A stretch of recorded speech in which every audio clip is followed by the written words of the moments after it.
everyone for allowing me to speak here this evening. My title, the words of my title, are those of Carl Winter, director of the Fitzwilliam from 1946 to 1966, gloating over recent visitor figures.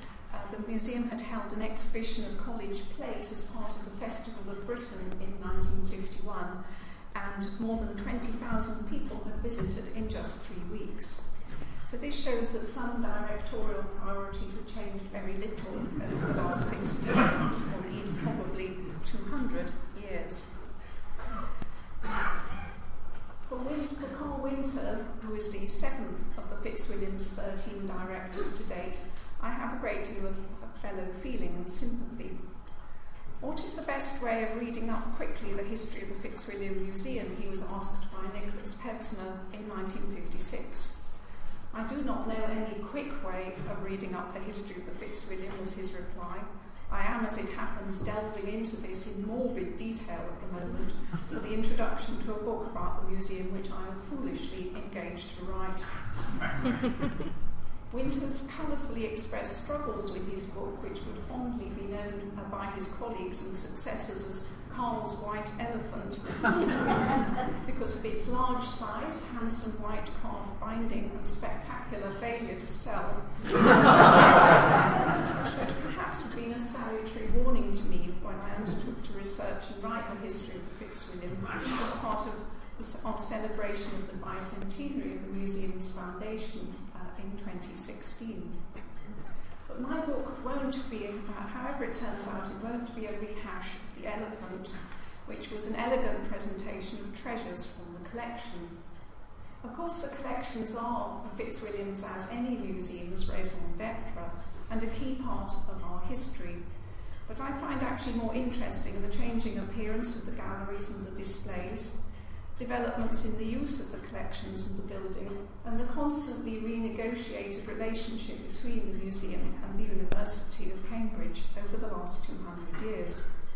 And probably most interesting of all are the people who made all this history happen.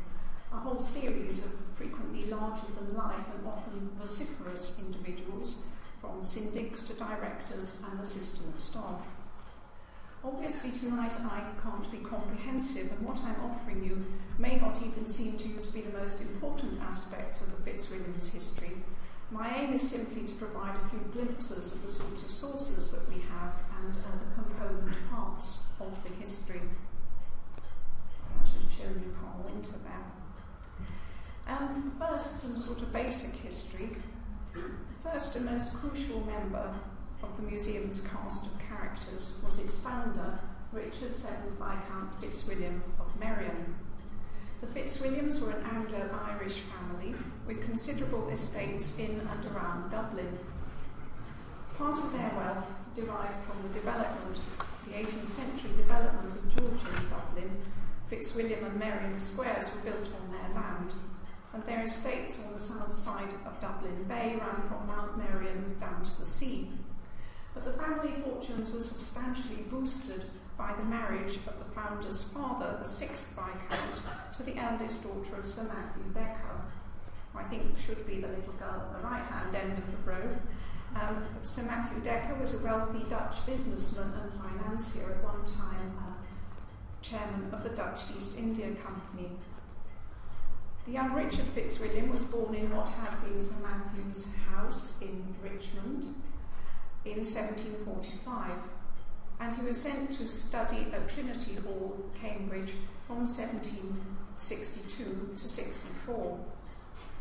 It was his tutor there, Samuel Halifax, who commissioned this portrait from Joseph Wright of Derby.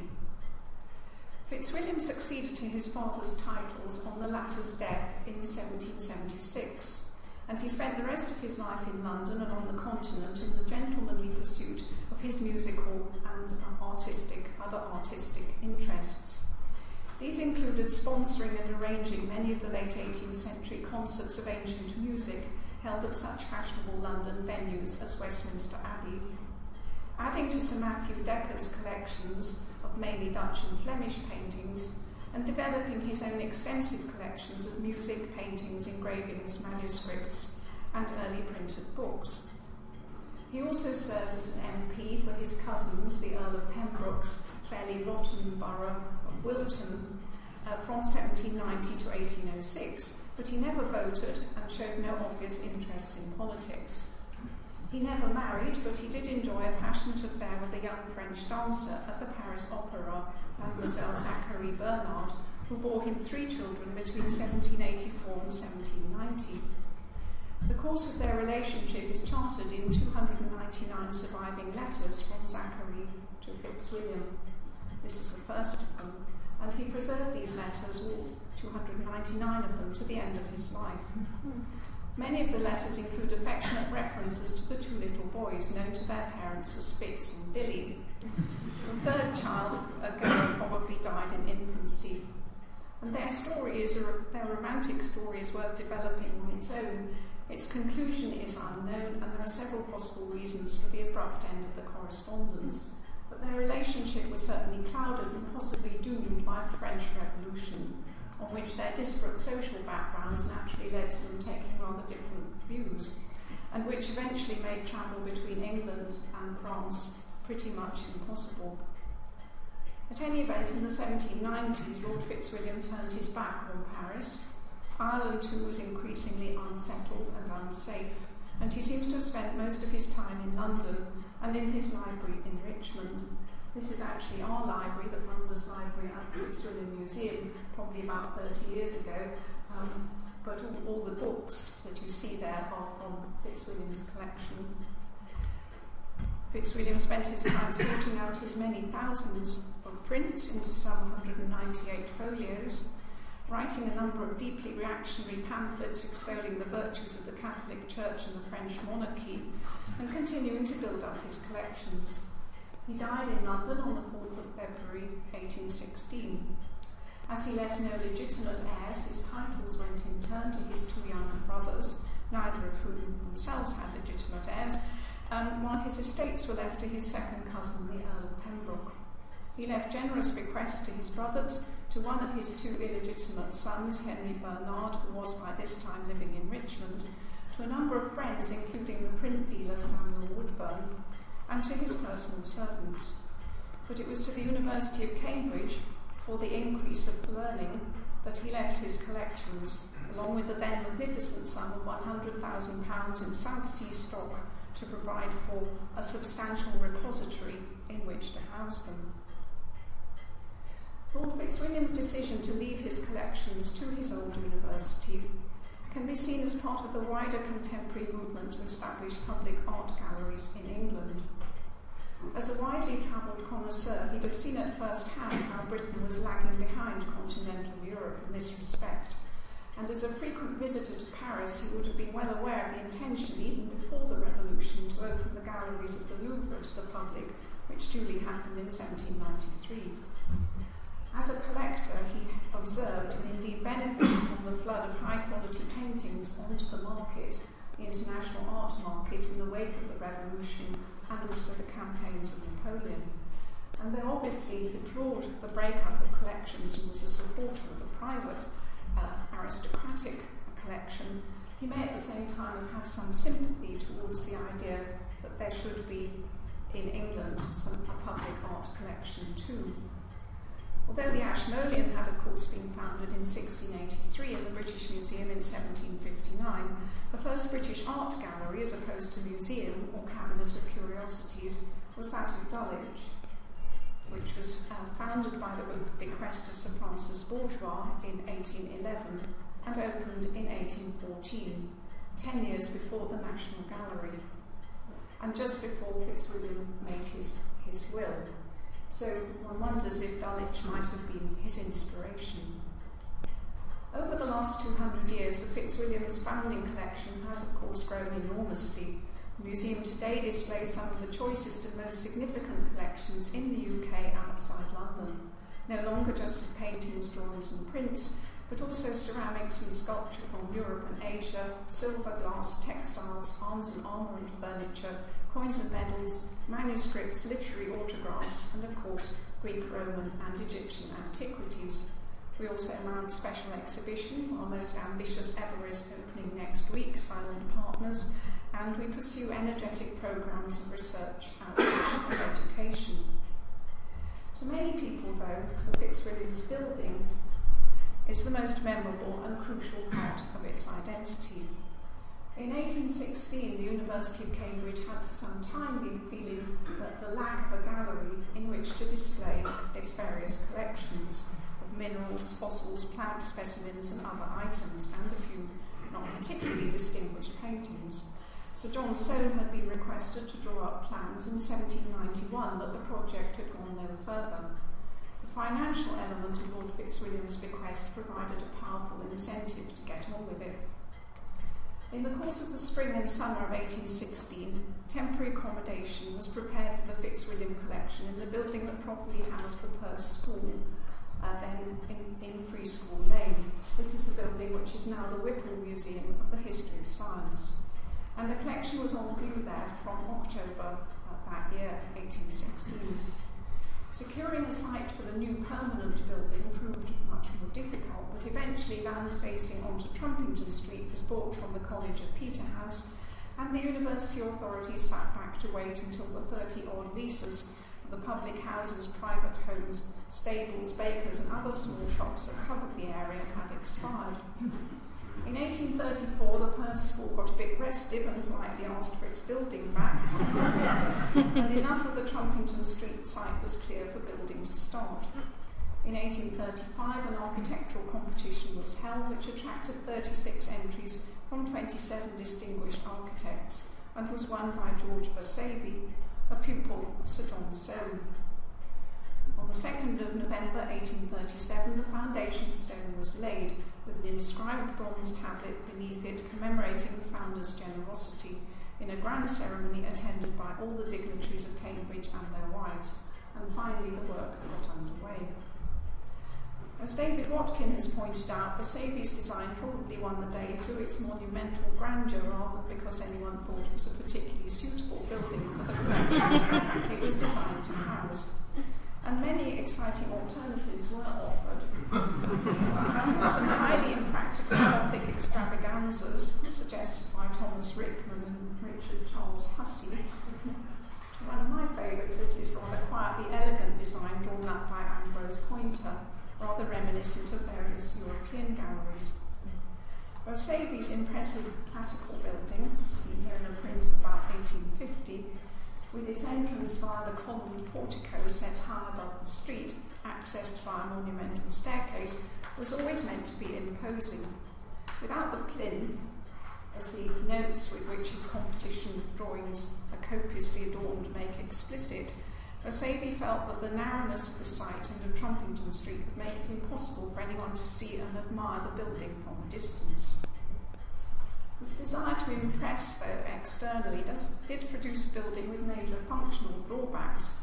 Having struggled up the 18 steps from the street level to the portico, here shown as it is just this summer, newly cleaned with all the plasterwork of the interior ceiling of the portico cleaned and restored, the visitor arrives in a rather narrow entrance hall, without actually arriving anywhere. Here I show it on the occasion in 1877 of the unveiling of John Henry Foley's unappealing and monumental statue of Prince Albert. This was a big problem for future directors. It was only Carl Winter who finally managed to find a new home for it, first at Madingley Hall, and then it's recently moved to Wolfson College, where it's likely to remain. But the problem with the entrance hall is that having climbed up these 18 steps from the street, either you have to go up 24 more steps to get to the paintings gallery, making 42 altogether, or you have to waste the having struggled up those 18 by going down 16 to reach the lower floor. And Bersabe never finally solved the problem of how to cope with the entrance hall anyway. He vacillated between alternative designs for central and flanking staircases up and down, and hadn't finally made up his mind when he tragically fell to his death from one of the towers of Ely Cathedral in 1845. The task of carrying on the work was then handed over to Charles Robert Cockerell, who opted for one central up staircase flanked by 2 stairs down, and this was duly put in place and stood until the early 1870s, when the entrance hall was finally completed by Edward M. Barry. who lowered the floor level and installed the current 2 stairs up and 2 down arrangement, which you see here in 1877. And he also finished off the walls, doorways, niches and domes in the opulent and extravagant style, more or less true to Bersagli's original conception that survives intact today. You might just regret in passing that the suggestion of Sir Matthew Digby Wyatt to Sydney Cockerell's central up staircase in place would increase the floor space by throwing out an ingenious and rather Gothic-looking apsidal extension to the porch wasn't adopted. The galleries, too, have always been far too high for the sensible accommodation of the collections. This is very clear from Bersagli's competition drawings, one of which you see here, and from photographs of the 1880s. An admirable suite of assembly rooms they would make, wrote one of the earliest reviewers, but as a picture gallery they are quite otherwise. The height is such that half the space of the wall is quite useless for hanging paintings, at least if they are to be seen. A brutal, if rather practical, solution to this dilemma was found for the Central Paintings Gallery in the early 1930s by the then director Sydney Cockerell, who more than doubled the usable wall area by building out a series of bays and introducing a narrow and vertiginous balcony which cuts ruthlessly across the architectural detail of the doorways. Wouldn't get it past the planners today, I don't think. Cockerell also wanted to sweep away the beautiful but to his mind tiresomely space-consuming columns in the lower galleries. This is the Greek and Roman gallery shown about 1900, and these only survived his relentless modernising when it was pointed out to him that they perform an important structural function. So what did the interior of the museum look like in the 19th century? For the earliest period of the museum's existence, the lack of much photography and the problem of future projection or wishful thinking can make it quite difficult to understand those images that do survive. For example, this drawing, this engraving from the Cambridge Almanac for 1838 shows the entrance hall in a form it was actually never to achieve, but which it was especially far from doing at that date.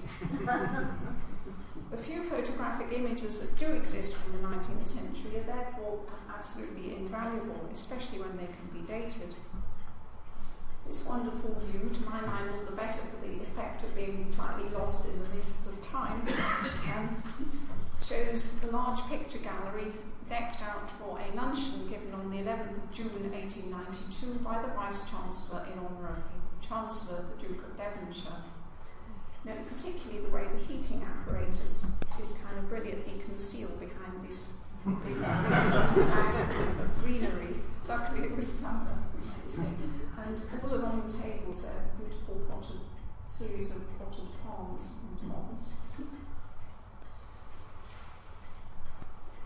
This is another photograph which we can date very securely. It was taken on the 2nd of November 1887, on which date the museum was celebrating the 50th anniversary of the laying of the foundation stone. And it's a very rare example of photographs of the staff. Seated in the centre is the director of the day, Charles Waldstein. This is his assistant director, Montague Rhodes James, and the rest of them are the attendants, displaying a very fine array of whiskers and watch chains and beards. And what they are doing is they're looking at the second portrait of Lord Fitzwilliam, which was after Henry Howard.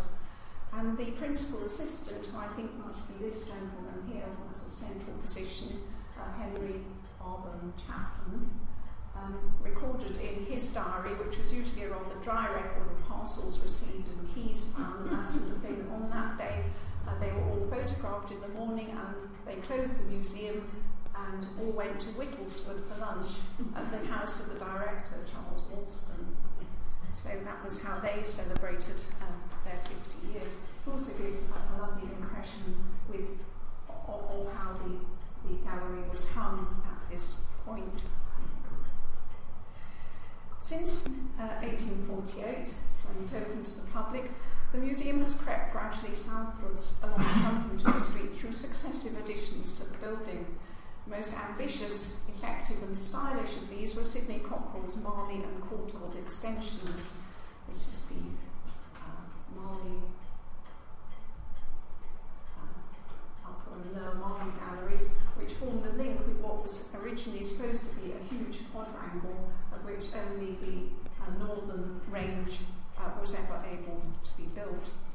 But these galleries were avant-garde in their time and still very successful. This is the Upper Marley Gallery, where the gold wallpaper which Sydney Cockerell installed nearly 100 years on is still in place on the walls, and though patchily faded, as you can see in the detail below, we think it still provides a beautiful backcloth for the early Italian galleries. But their top lighting was very revolutionary at the time. It was slightly less successful in terms of wall covering. I hope you can sort of make it out as the Courtauld Gallery, where the walls were lined with hardwood veneers, rather reminiscent of the opulent staterooms of the Cunard liners. And these proved rather impractical. If you ever want to change the position of a painting, you've left huge holes in them. These are certainly rather elegant veneers are now covered up by later fabrics. And actually our site is rather full now, but we are aiming for one final extension somewhere around the back, for which plans will be launched in our bicentenary year 2016. And turning now to look at the museum in the university, and the two sides of this key relationship have blown rather hot and cold towards each other over the last 200 years. In the early school years, the collection was simply a novelty, and there was a sense that while taking a great pride in their new possession, university authorities didn't quite know what to do with or about it. The new building on Trumpington Street wasn't so much of a problem. Building projects were something that the university then, as now, was well used to dealing with, commissioning and managing. But what were these collections of art really for? While the scientific collections of minerals, fossils or botanical specimens had their uses in university teaching, art history was not a field of university study. In the event, Fitzwilliam was rapidly adopted as one of the sites of Cambridge, somewhere like King's College Chapel, to be lionised, as the mid-19th century diarist and university registrar Joseph Romilly described it, when relations visited and needed to be entertained. And in this capacity, the museum was found particularly useful for royal visits, even before it was finished. In 1842, for example, the Duke of Cambridge and his son Prince George graced what must have been a quite extraordinary ball held in aid of Addenbrooke's Hospital in the empty and perfectly unfinished galleries. The unplastered walls were hung with red and white striped bunting, hundreds of potted palms lined the stairs. Mr. Weipert's band, perched on a precipitous scaffold, and you can see that there, played for the dancers, and the only discordant note was struck by the wax dripping from the candles of the chandeliers onto the bare shoulders, all black evening jackets of the dancers. The experiment was repeated in 1864 on the occasion of a visit of the then Prince and Princess of Wales to Cambridge. With the paintings now hanging on the walls, this proved more controversial, and factions lined up to debate the propriety of the project, and there was indeed a lengthy, rather plodding ode which summed up the case against it, such rhyming couplets like, "The founder's spirit sure will rise with wrathful mien and angry eyes," and so on. So was a ball really consonant with Lord Fitzwilliam's stated purpose of the increase of learning? Some of the happiest moments of my life have been spent in the dance, protested the chief objector, one Professor William Selwyn, clearly riled at being cast in the role of spoilsport. His point was, though, that he'd done a risk assessment and he was rightly concerned about the safety of the collections and whether the floors could stand the strain. Fortunately they did, but there have been no balls since. From the start, the museum was managed by the university in the form of a syndicate of around 8 members, chaired by the Vice-Chancellor of the day. And originally, it was accessible exclusively to members of the university for 4.5 of the 6 days it was open each week. the public hours were rapidly extended until by the mid-1870s, with some lingering prejudices about nursemaids with children or babes in arms, only Fridays were reserved for the university. So public access was important right from the beginning. One very definite purpose to which the collections were immediately put was that of providing subjects for artists to copy and so train and perfect their technique. Numbers of copyists who had to apply for special tickets usually ranged from between 50 to 100 each year throughout the 19th century. Many of them in the later years came from the Cambridge School of Art, founded in 1858, and special provisions were made for its ladies' class to be allowed each term to select and remove a painting to a room where they could work in peace. How to manage the experience of the less purposeful visitors was more problematic. From the very beginning, the syndicate was acutely aware of its responsibility for regulating what visitors pointedly referred to more than once as including young people of both sexes indiscriminately should see in terms of what was both respectable and educational. As soon as the museum opened in 1848, doubts surfaced as to the propriety of allowing the public to view at close quarters some of the pictures. Lord Fitzwilliam's 18th century taste for voluptuous nudes of high Renaissance Italy was in conflict with the more prudish climate of the Victorian era. So the 1848 reviewer who criticised the height of the galleries also found fault with the displays of naked female flesh, writing that certain subjects seem to hold a studied prominence hardly consistent with taste and judgment as severe as becomes a body like the university. A letter sent to the Vice-Chancellor shortly afterwards by 8 members of the university, all ordained clerics, made the same point more forcefully and at greater length, concluding, "We consider the exhibition of such pictures wrong in any place, but in the university, a place supposed to be in which surely ought to be the seat of all that is chaste and good, the objection seems to apply with peculiar force. We cannot but fear that much harm is done in various ways by the exhibition of these paintings." But in addition to the problem of nudity, with which Charles Eastlake was wrestling at much the same time at the National Gallery, there was a question of how to make the displays properly didactic. The original hang of 1848 was of the picturesque type, meaning that the paintings were arranged according to size and colour rather than chronologically or by regional schools, so the visitor experience was purely aesthetic. In 1855-6, the then Vice-Chancellor and Chair of the Syndics, William Whewell, Master of Trinity, seized the bull by the horns and tried to solve both the nudity issue and the lack of sensible arrangement through a radical rehang which he carried out single-handedly, not consulting any of the other syndics during the Christmas holidays.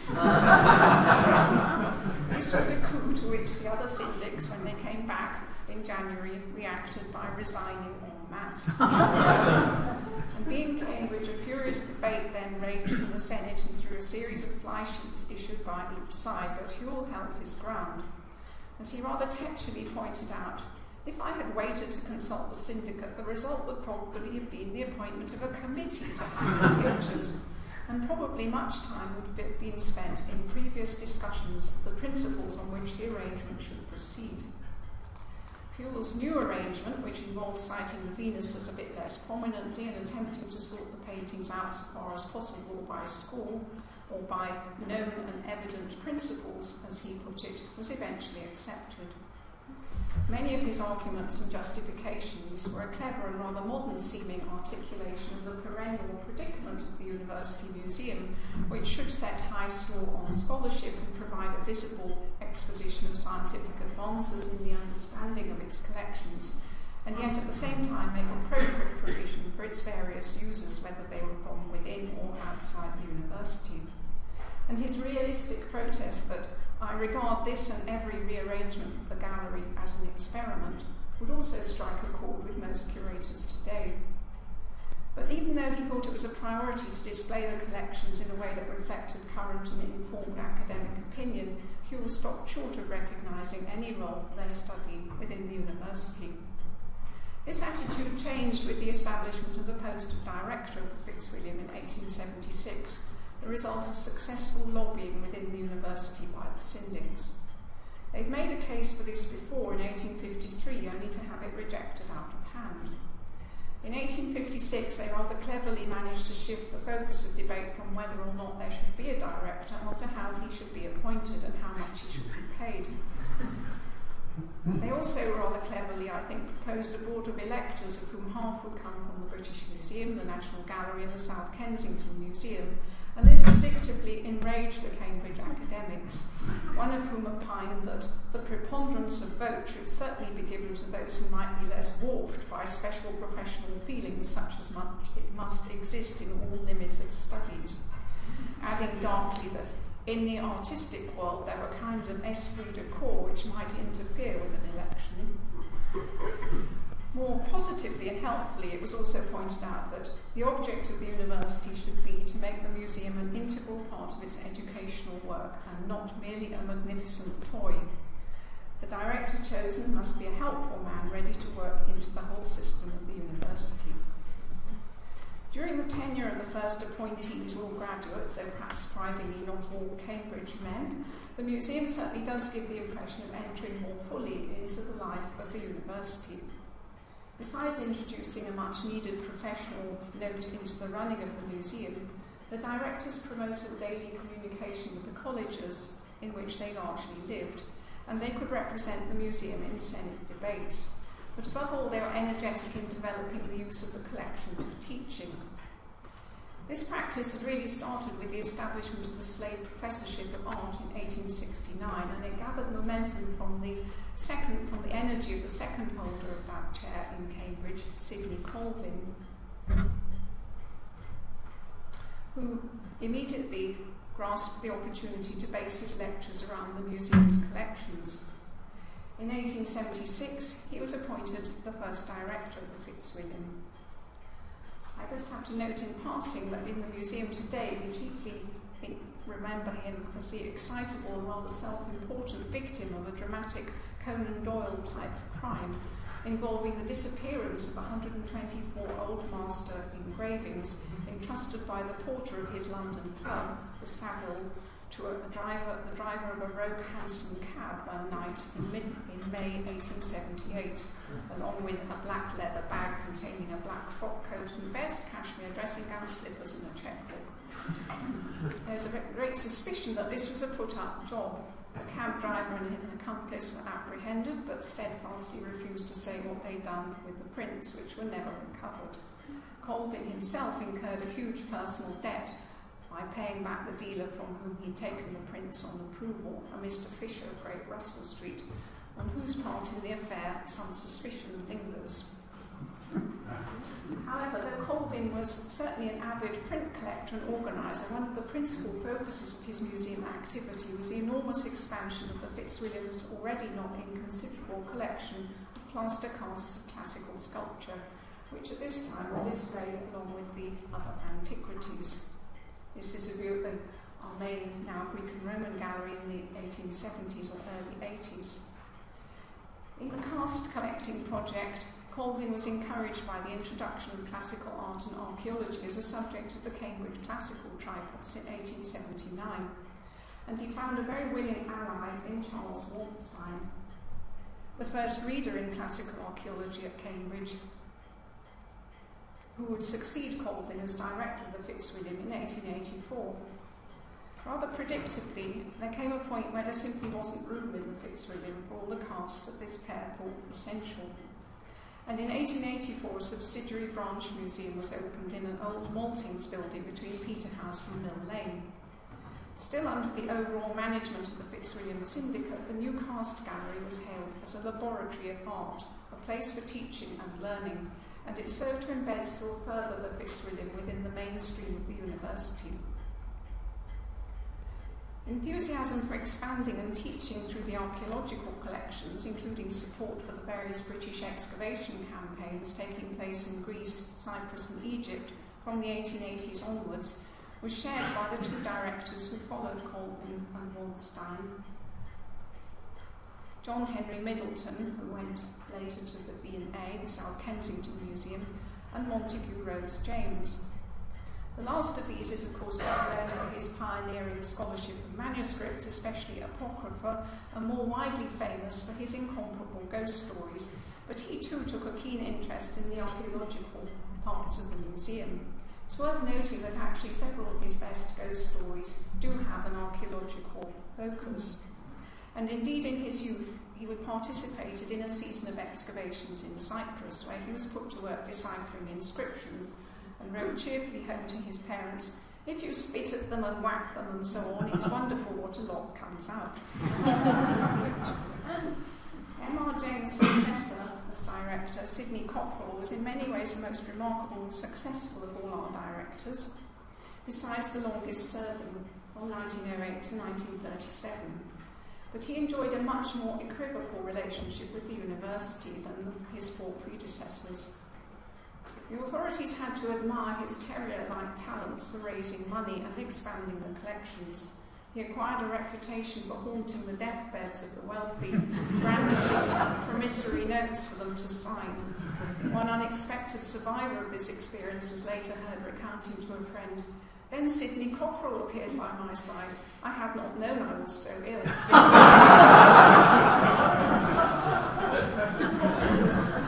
Cockerell was warmly appreciated by his syndics, but at the same time there was a feeling that he didn't quite belong. He didn't have a degree, he was not given a permanent college fellowship, and he was never quite accepted.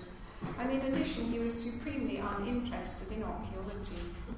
And so while students visited the museum in greater numbers than ever before during the Cockerell era, and the university was happy enough to turn up to the grand occasions Cockerell organised to celebrate his various immense achievements, there was also a sense in which the institution went its own way during his 30-year tenure. Cockerell built up a great sense of esprit de corps among his team of assistants.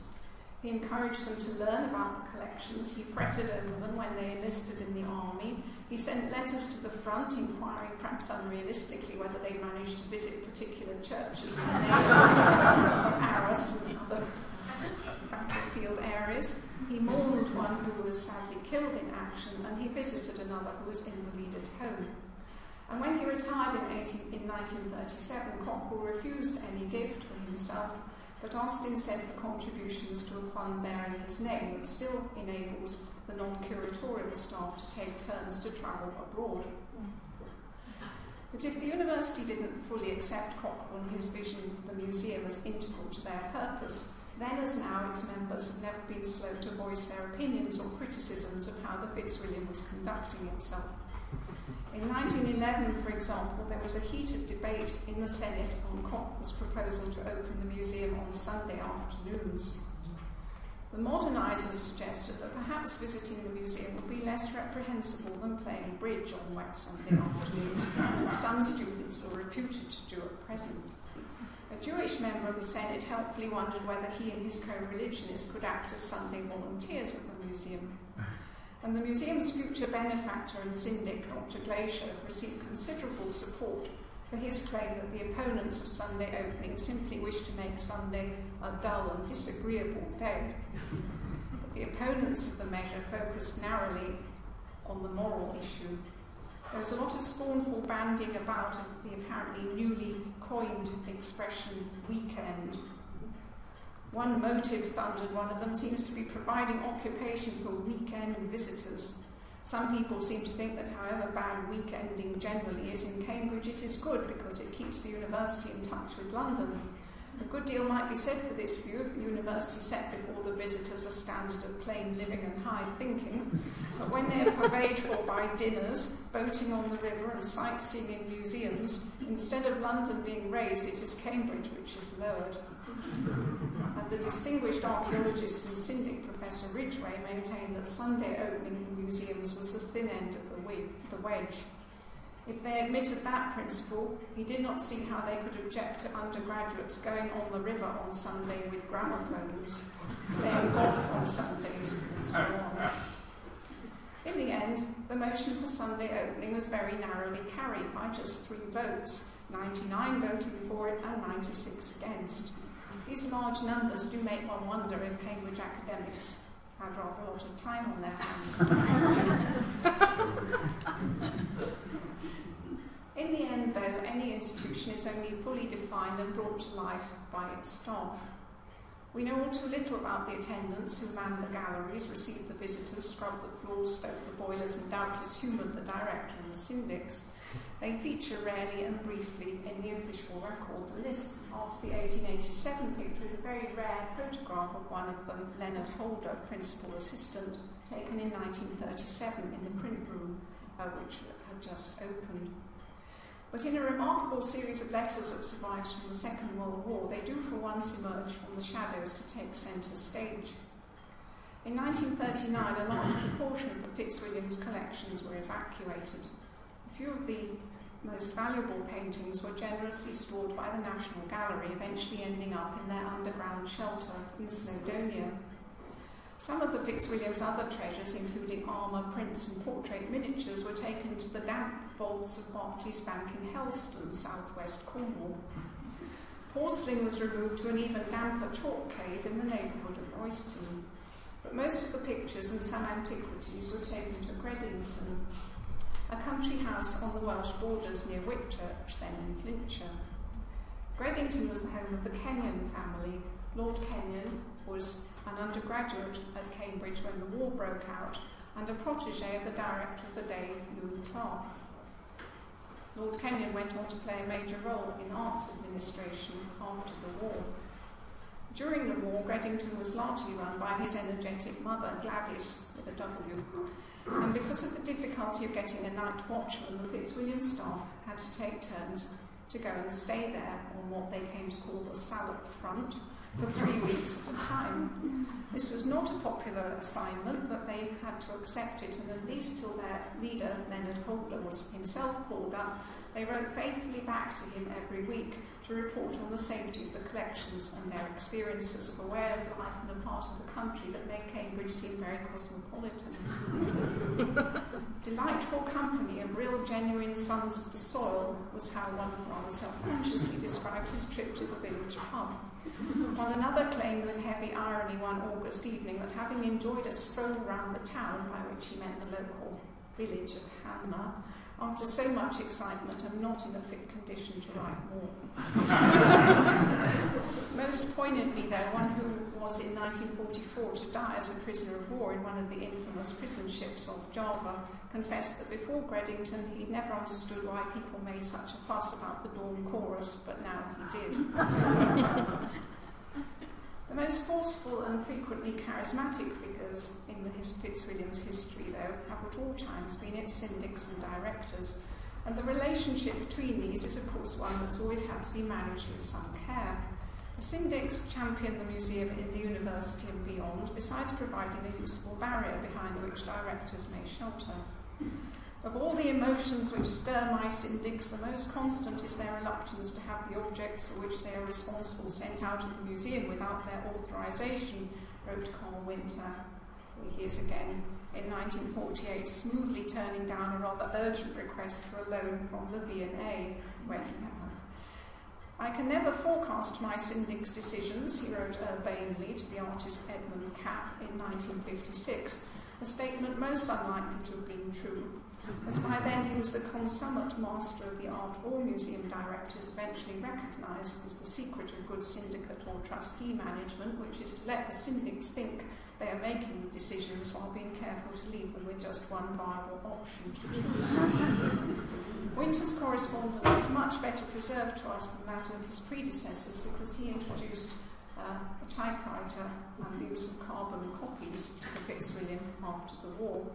And luckily for me, he was a prolific and wonderfully indiscreet correspondent. Only on relatively rare and trivial occasions did he ever admit defeat in the syndicate battle, as in 1947 when we found him complaining to an honorary keeper that the syndicate had crushed the plan for a tea party in the museum on the 22nd of April. We're not to be allowed any jollification. Winter and his assistant director, Jack Goodison, who were not always on the best of terms themselves, found common ground in their low opinion of the syndic's abilities as connoisseurs. Winter joked that the only criterion the syndics had with regard to acquisitions was whether or not I would personally like to live with this picture. a test generally failed by any work of modern art, though on one occasion he was able to report that they were experimenting like naughty boys with a work by Bacon. In March 1958, Woodison wrote to Winter to inquire anxiously, "Are you really going to get all those paintings down from London for the syndics to see and ask them to choose?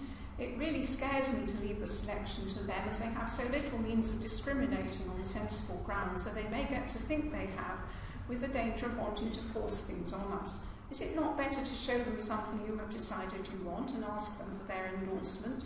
You know how willful they can be on occasions."